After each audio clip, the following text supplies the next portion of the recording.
నమస్తే సుధీర్ నమస్తే గారు. సుధీర్ గారు, పిల్లలతో ఎలా ఉండాలి? ఈ క్వశ్చన్ ఎప్పుడు రిపీట్ అవుతూ ఉంటుందండి. పేరెంట్స్ లా ఉండాలా, ఫ్రెండ్స్ లా ఉండాలా? మా పిల్లలతో నేను ఫ్రెండ్లీగా ఉంటాను కాబట్టి నాతో అన్ని షేర్ చేస్తారు అంటది ఒక వర్గం. ఫ్రెండ్స్ లాగా ఉంటే ఇంకా అసలు ఏముందా? అసలు వాళ్ళకి భయం భక్తి ఏమన్నా ఉంటాయా? వాళ్ళు మాట వింటారా? పేరెంట్సే అనేది ఇంకొక వర్గం. మీరేం చెప్తారు? It depends on parents and kids as well ma'am. Yes. ఇదే అని డిఫైన్ చేయడం కంటే, అంటే ఇలాగే ఉండాలని డెఫినేషన్ అయితే మాత్రం చెప్పలేమా? నేను చెప్పలేను 200%. అది పిల్లల్ని బేస్ చేసుకొని ఉంటుంది. కానీ ఇక్కడ నేను ఇంకో పాయింట్ యాడ్ చేస్తాను. ఈ మధ్య ఒక కొత్త టర్మ్స్ కొన్ని వస్తున్నాయి. వీలైతే ఫ్రెండ్లీ పేరెంట్ గా ఉండండి అని. Friendly parent right. ఎందుకో చెప్తాను. ఫ్రెండ్ గానే ఉంటే మన తల మీద ఎక్కి డాన్స్ చేస్తారు, ఇంకా హద్దులు మీరిపోతారు, ఇది అని చెప్పి ఫ్రెండ్లీగా ఉంటారని కొంతమంది అంటారు. మీరు అన్నట్టే పేరెంట్ గా ఉంటే ఈ స్ట్రిక్ట్ గా ఉంటాడు, ఇంకా మొత్తం షేర్ చేసుకోండి కొంతమంది అంటారు. ఫ్రెండ్లీ పేరెంట్ అంటే ఏంటంటే, ఫ్రెండ్ ఏం చేస్తాడు, మీరు ఏదైనా చెప్పంగానే వెంటనే అవునా మా అలా జరిగిందా, ఓకేలే ఏం కాదు, చెల్తా లైట్ రారా చూసుకున్న తర్వాత ఏముంది అని, నేను ఏదైతే ఒక ప్రాబ్లం అనుకుంటున్నానో, నేను తప్పు చేసినా రైట్ చేసినా నన్ను జడ్జ్ చేయకుండా నేను చెప్పేది వినేవాడు ఫ్రెండ్. ఆ టైంలో నన్ను జడ్జ్ చేయడు, ఎందుకంటే ఇలా చేస్తావు అనుకున్నాను, ఇలాంటి పనికి మనం పని చేస్తావు ఏమండవు, జస్ట్ వాడిని ఒరే నీకు అలా అనిపించింది నాకు కూడా అలాగే అనిపించింది అని చెప్పి, అంటే నా ఎమోషన్ ని అదే ఫ్రీక్వెన్సీలో ఉండి విని అర్థం చేసుకొని నేను ఎలా రియాక్ట్ అవుతానో, నేను ఎలా రెస్పాండ్ అవుతానో అలాగే ఆలోచించి నా ఫ్రీక్వెన్సీకి మ్యాచ్ అయ్యే వ్యక్తుల్ని ఫ్రెండ్స్ అంటాను. ఇలా పేరెంట్ కనుక కంప్లీట్ గా ఫ్రెండ్ లాగా ఉండిపోతే ఎక్కడో 100%లో ఒక 10% మాత్రం పిల్లలతో బాగుండి, పిల్లలు కూడా దానికి అంతే ఈజీగా లైన్ దాటకుండా వాల్యూస్ ఇచ్చే వాళ్ళు కొంతమంది ఉంటే, మిగతా 90% మాత్రం ఇంకా దొరికారులో ఇళ్ళకి ఎట్ట కావాలంటే అట్లా చెప్పేసి చేసుకోవచ్చు అని చెప్పే విధంగా ఉండిపోతారు. ఇటుపక్క పేరెంట్కి వచ్చేసరికి కొంతమంది అంటే లేదు పేరెంట్స్ స్ట్రిక్ట్ గానే ఉండాలి, అసలు ఏం చేయకూడదు అని చెప్పి అసలు పూర్తిగా కనెక్షన్ డిస్కనెక్ట్ అయిపోయిన పేరెంట్స్ కూడా చాలా మంది ఉంటారు. అందుకే ఇప్పుడు తీసుకొని వచ్చింది ఫ్రెండ్లీ పేరెంట్. ఇది ఒక టర్మ్ గా చెప్తున్నాను, ఇదేదో ఇలాగే ఉండాలని కూడా కాదు, ఇది మళ్ళీ వయసుకి తగ్గట్టుగా ఉంటుంది. మీరు చెప్పేది ఎలా ఉందంటే నాకు మధ్య మార్గం, అంతే, ఇటు కాదు అటు కాదు, ఇద్దరిని కలిపి జాగ్రత్తగా బ్యాలెన్స్ చేస్తూ. ఎలా అంటే, ఫ్రెండ్ అంటే లిజనింగ్, ఫ్రెండ్ అంటే అండర్స్టాండింగ్, పేరెంట్ వచ్చి గైడెన్స్. ఇవి రెండు కలిపి ఇవ్వగలిగితే దట్స్ రియల్లీ ఫెంటాస్టిక్. ఫ్రెండ్ అంటే అర్థం చేసుకోవడం. ఇప్పుడు పిల్లలు ఏదైనా చెప్పే, పిల్లలు ఫస్ట్ నిజంగా చెప్పాలంటే ఏదైనా తప్పు చేసినప్పుడు వేరే వాళ్ళు వచ్చి నీ కొడుకు ఇలా చేశాడు, నీ కూతురు ఇలా చేసింది అని చెప్పేదానికంటే, కొడుకో కూతురో ఇంటికి వచ్చి నన్న పొరపాటుని ఈరోజు ఇది తప్పు చేశాను, సారీ నన్న ఇంకెప్పుడు చేయనని చెప్పంటే, ఈ రెండిట్లో ఏది ఆ తండ్రికో తల్లికో ఆనందం కలిగిస్తుంది? పిల్లలే వచ్చి చెప్తే. ఇలా ఫస్ట్ చేసే విధంగా ఫ్రెండ్లీగా ఉండాలి. అంటే ఓకే నేను ఏదైనా పొరపాటు చేసి వచ్చి చెప్తే ఫస్ట్ నన్ను అర్థం చేసుకొని దాన్ని ఎలా కవర్ చేయాలి, దాన్ని ఎలా ఓవర్కమ్ చేయాలి, దాన్ని ఎలా హ్యాండిల్ చేయాలో మా పేరెంట్స్ నాకు చెప్తారనే నమ్మకం వాళ్ళకి రావాలి. అది ఎప్పుడు వస్తుంది?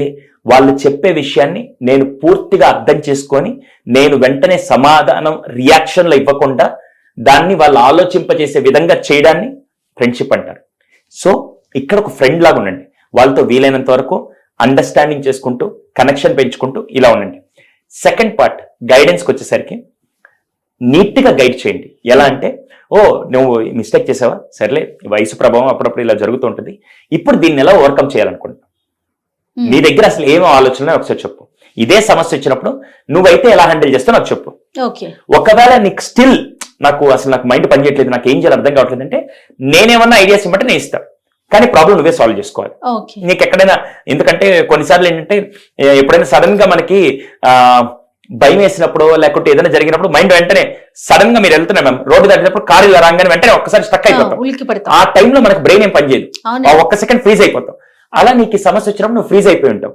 కొన్నిసార్లు నువ్వు అవుట్ ఆఫ్ బాక్స్ వచ్చి కూడా ఆలోచించలేకపోవచ్చు. ఈ రోజు ఒక తండ్రిగా నాకు కొద్దిగా ఎక్స్పీరియన్స్ ఉంది కాబట్టి ఎక్కడైనా నాకుండే ఆలోచన నీకు సొల్యూషన్ అవ్వచ్చు. ఇప్పుడు ఏం చేస్తున్నాను, నీ కోణంలో నువ్వు ఆలోచించు, ఒకవేళ స్టిల్ కావాలంటే నేను సపోర్ట్ చేస్తాను అని ఒక గైడెన్స్ ఇస్తే అప్పుడు ఏమవుతుందంటే ఫ్రెండ్లీ పేరెంట్. అంటే ఇక్కడ ఫ్రెండ్ గా నేను అర్థం చేసుకుంటున్నాను, పేరెంట్ గా గైడ్ చేస్తున్నాను. ఈ రెండు కనుక మ్యూచువల్ గా బ్యాలెన్స్ చేస్తే అప్పుడు వీడికి ఎమోషన్స్ వెంట్ అవుట్ చేయడానికి చాలా ఈజీగా ఉంటుంది. లేకుంటే వచ్చి కూర్చొని వాట్సాప్లో స్టేటస్లు పెట్టుకుంటూ, ఫేస్బుక్ లో స్టేటస్ పెట్టుకొని, ఇన్స్టాగ్రామ్ లో స్టేటస్ పెట్టుకొని నేను లోన్లీగా ఉన్నానని చెప్పి అక్కడ బతికేయడం దానికంటే, ప్లస్ రూమ్ లోకి వెళ్ళి తలుపేసుకొని గెడేసుకొని నేను ఎవరి దగ్గరికి రాను, నేను ఇక్కడే ఉండిపోతానని చెప్పి ఏకాకిలాగా బతికేసాడని కంటే, మూడోది గ్యాడ్జెట్స్ తోనో లేకుంటే వస్తువులతో మాట్లాడుతూ వస్తువులతో బ్రతికే కాలం లాగా ఉండకుండా ఉండాలంటే ఇక్కడ ఫ్రెండ్ కావాలి.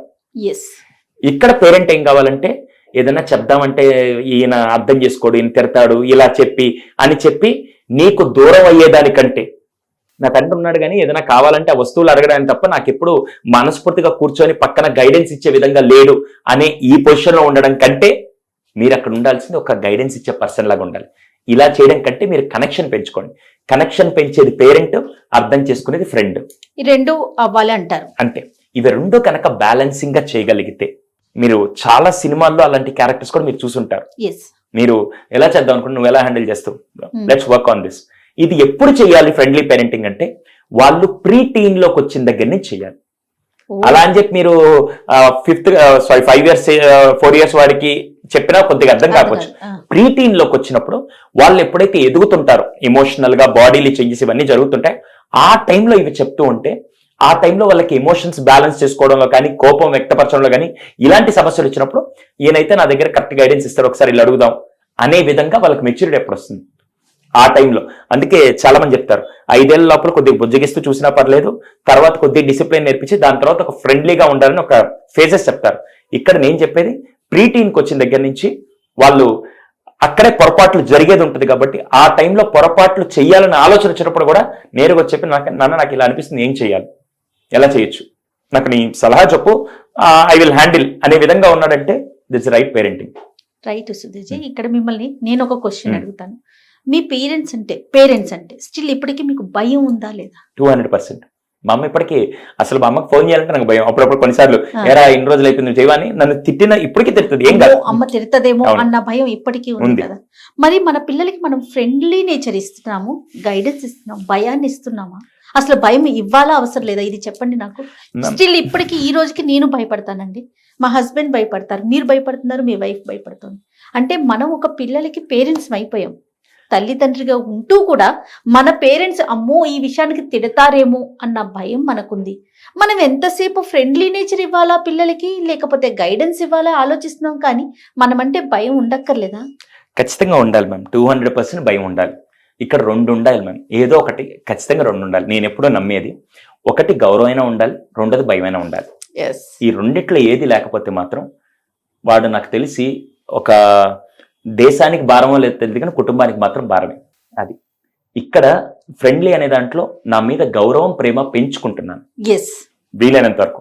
ఇక్కడ భయం ఎందుకు పెట్టట్లేదంటే, వెరాస్ ఈ జెన్ ఆల్ఫాలో మ్యామ్ ఇంతకుముందు బెల్ట్ తో కొడితే నేనైతే కొట్టించుకున్నా ఒకసారి, నాకు ఇప్పటికీ బాగా గుర్తు. ఒకసారి చిన్నప్పుడు 4th క్లాస్ లో నేను మా నాన్నది పళ్ళ వ్యాపారం, గల్లా పెట్టి అంటాం అప్పుడు, ఆ బాక్స్ మనీ వేసుకునే బాక్స్, ఆ బాక్స్ లో నేను ₹1 తీసాను. అప్పుడు మా నాన్న తెలిసి బెల్ట్ తీసుకొని కొట్టాడు. అసలు ఇప్పటిదాకా మీరు 10 కోట్లు తీసుకొని పెట్టినా కూడా ₹1 కూడా తాకను నేను. ఆ రోజు నా తండ్రి కొట్టింది ఇప్పటిదాకా నేను మర్చిపోను. అవునా? అప్పుడు బెల్ట్ తో కొట్టినా ఏం కాదు. టీచర్లు కొట్టిన తర్వాత కూడా ఇంటికి వచ్చి నాన్న చెప్పేవాళ్ళం కాదు, చెప్తే ఇంకో 4 దెబ్బలు కొట్టేవాడు. అవునా? ఇప్పుడు టీచర్ కొట్టబల్లే, టీచర్ ఏమనక ముందే మనమే వెళ్ళి ఏం మా వాడిని సీరియస్ గా చూసారంటే ఏంటంటే మీ వాడు ఇది సీరియస్ గా చూసారు అనేది ఒక కంప్లైంట్. మనం అలా మనం రివర్స్ లోకి వెళ్ళిపోతున్నాం. కానీ ఇప్పటికీ చాలా మంది, కొంతమంది తల్లులు వచ్చి అంటారు మా వాడిని మొన్న కొట్టానండి, కొడితే వాడు దారికి వస్తున్నాడు కొన్నిసార్లు. అందుకే ఒక్కటే చేయాలని రూల్ ఏం లేదు. ఇది కూడా నేను చెప్తాను. కొంతమందికి కొన్ని ఇప్పటికీ కూడా మళ్ళీ ఇది వీళ్ళు చూసుకొని కొట్టాలా తిట్టాలని రూల్ ఎక్కడ చెప్పట్లేదండి. Based on your kids nature. కొంతమంది ఇప్పటికీ కొట్టకుండా ఇలా అనంగానే నీట్ గా చేసుకునే పిల్లలు ఉన్నారు. కొంతమందికి కొద్దిగా భయం పెడితే చక్కగా నిలబడే వాళ్ళు కొంతమంది ఉంటారు. అందుకే ఒక పెద్ద ఆయన చెప్తూ ఉంటారు నాకు, మా ప్రొఫెసర్ ఆయన, చెట్టు ఇలా పెరుగుతున్నప్పుడు చెట్టు పడిపోకుండా కర్ర పెడతారు. ఆ రోజుల్లో ఆ బెత్తం ఉంది కాబట్టి మనందరం సమాజంలో ఆ విలువలతో ఇలా ఉన్నామంటే కారణం, సంస్కారవంతంగా ఇంత గౌరవంగా ఉన్నామంటే కారణం ఆ రోజు ఆ బెత్తం అనే భయంతో ఈరోజు ఇలా ఉన్నాం. ఈరోజు ఆ బెత్తం అనే భయం లేకే కొంత వయసు దాటిన తర్వాత పోలీసు వాళ్ళ లాఠీల వల్ల భయం తెచ్చుకోవాల్సి వస్తుంది. yes. లేకపోతే అసలు పిల్లల్ని ఎలా పెంచాలి అనే దాని గురించి డిస్కషన్స్ ఏంటి అంతే. సుధీర్జీ? Serious చెప్పండి. గా. నేను అడగటం ఏంటి, మీరు చెప్పటం ఏంటి? 200%. గంపెడి సంతానం కనేవాళ్ళు కదండి, ఎలా పెంచేసేవాళ్ళు, ఎలా పెరిగిపోయేవారు, కానీ రోజులు చూడండి ఎలా అయినాయో. అంటే వీటి గురించి మాట్లాడుకోవాల్సిన పరిస్థితి నిజంగా వచ్చింది. అంటే మార్పు దాంట్లో మంచి మార్పు కంటే ఆహా. వీళ్ళని తప్పుదోవ పట్టించే మార్పులు చాలా వచ్చేసరికి వచ్చేసినాయి కాబట్టి వాళ్ళని సరైన మార్గంలో తీసుకెళ్ళడానికి ఇటువంటివి ఇప్పుడు అవసరం నాకు. రైట్, అందులో ఖచ్చితంగా. భాగమేనేమో బహుశా పేరెంట్స్ పేరెంట్స్ అలాని తీసుకురావడానికి కూడా కారణం ఏంటంటే ఇన్ని ఇబ్బందుల మధ్య, ఇన్ని బిహేవియర్స్ మధ్య, ఇన్ని చేంజెస్ మధ్య ఆ పిల్లల్ని ప్రతి తల్లిదండ్రులు కోరుకునేది వాళ్ళ గొప్ప వ్యక్తిత్వంతో పెంచాలని. అవును. ఆ వ్యక్తిత్వమే మనం ఇవ్వలేకపోతున్నాం కాబట్టి పేరెంట్స్ అలా వచ్చి ఆ వ్యక్తిత్వాన్ని పిల్లలకు అందించడానికి ఈ 8 నెలల ప్రోగ్రామ్ లో పేరెంట్స్ కి ఎప్పటికప్పుడు సలహాలు ఇస్తూ, పేరెంట్స్ కి ఎప్పటికప్పుడు సూచనలు ఇస్తూ, పేరెంట్స్ కి ఎప్పటికప్పుడు మార్గనిర్దేశకం చేస్తూ వాళ్ళ ఆలోచన విధానం మార్చడానికి ఈ పేరెంట్స్ చాలా. సూపర్ అండి, సూపర్. రైట్ అండి. Thank you.